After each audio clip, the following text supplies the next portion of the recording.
নামতা 11 নামতা কীভাবে শিখবো মুখস্থ ছাড়াই, সেটা আমরা আজকে শিখব।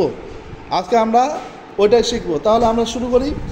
11 গুণ কত 1, 11 গুণ কত 2, 11 গুণ কত 3। এভাবে সিরিয়ালে আমরা লিখবো, কিছু লিখবো এভাবে সিরিয়ালে লিখবো। 7, 11 গুণ হলো 8, 11 গুণ হলো 9, আর 11 গুণ হলো কত 10।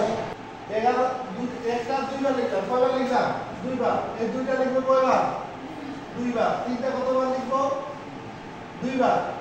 এই চারটা কয়বার লিখবো? পাঁচটা কয়বার লিখবো? বলো বলো। পাঁচটা কয়বার লিখবো? ছয়টা কয়বার লিখবো? সাতটা কয়বার লিখবো? আটটা কয়বার লিখবো? নয়টা কয়বার লিখবো? 10টা কতবার লিখবে? 10 লেখার সময় এই যে 11 তারপর থেকে শূন্যটা আমাদেরকে দিয়ে দিতে হবে। তাহলে আমাদের কত? আমাদের এই 11 নম্বর হয়ে সবাই বুঝতে পারছো? সবাই বুঝতে পারছো টেকনিক? সবাই ভালো থাকবে, সুস্থ। এবার নতুন কোনো আবার টেকনিক নিয়ে আমরা